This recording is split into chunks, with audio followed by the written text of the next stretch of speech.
Alan Hansen is still anchored to that chair he sits in every Saturday night with "You'll never win anything with kids." People never forget stuff like that. Exactly. Right, now then, let's get up on the Skype. Well, Sean, just hang on for a minute, mate. Sean, the Liverpool fan. We've got another fan, Jay, Manchester United fan. Jay, good evening to you, pal. We're talking about Gary Neville. Is he going to turn out to be a great pundit, or is he a numpty in terms of punditry? What's your view on that one?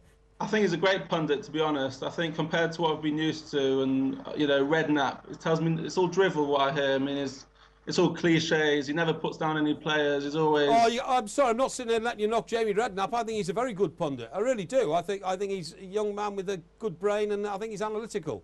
He's never told me anything that I didn't already know, and the same with some other pundits. They never tell me anything insightful, nothing that I don't already know.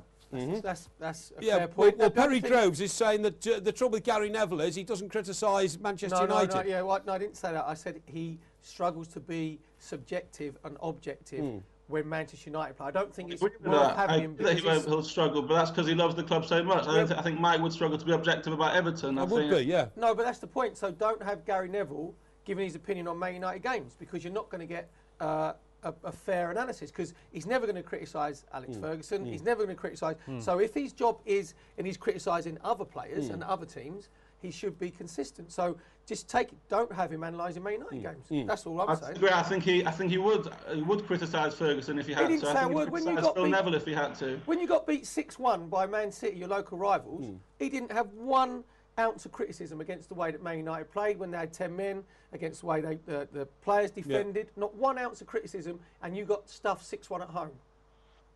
I didn't see that. I didn't see the game. I didn't see him commentating punditry on the game. Yeah, I didn't think he was that silent about it, actually. My recollection of the game is that didn't he make out that they completely lost their discipline in the last 10 minutes of the game? That's where the game drifted away. I thought he did. That's not exactly being hypercritical of your team. He's perfectly critical of the boys. Yeah, he's been very fair in all his opinions. He's very honest in his. And I think Villas-Boas, when he came back at him, I think that was just a bit of the psychology to get everyone's against Chelsea. I think. I'll give you an example. I thought Gary Neville's analogy was very clever with David Lewis about being a PlayStation. Right? Didn't think there's anything offensive. Yeah. Would he have said that about a Man United player?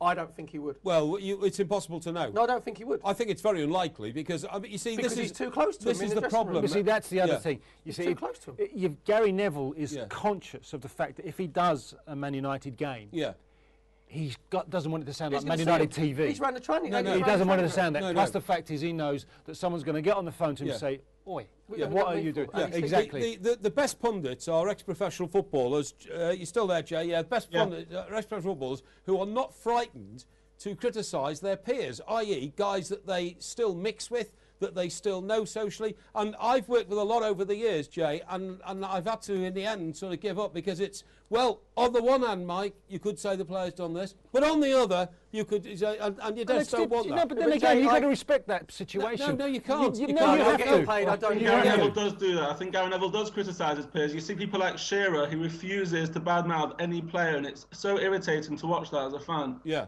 Jay, I agree with you. I think Gary Neville is a good pundit, and he gives you an opinion, and he gives you an honest opinion, and you're paid to have an opinion. Yeah. What I'm saying is, he's very good at doing it with other players. He won't do it. So just don't have him commentating and giving his analysis on Manchester United because he can't be subjective. But that's like saying Gareth Southgate. So never have Ray Wilkins doing Chelsea. Never have, you can't just pick and choose. If he's a good pundit, he's a good pundit. It's true. Should you have Gareth Southgate sitting there watching an England game when Gareth Southgate is employed by the FA? No, because he's not going to be subjective. Yeah. But with Ray Wilkins, that example, Ray Wilkins, to be fair to him, I've heard him do Chelsea games, and he has been critical of Chelsea players, and he has analysed it to the detriment of Chelsea. Yeah, okay. But Gary, what you just said is that some players can do on the one hand, on the other. I don't think you can. You've either got to have a I said they can't. Not that they can do that and get away with it. I'm just saying it's a difficult position for an ex-player to be in. Sure. What you have to be certain of, 100%,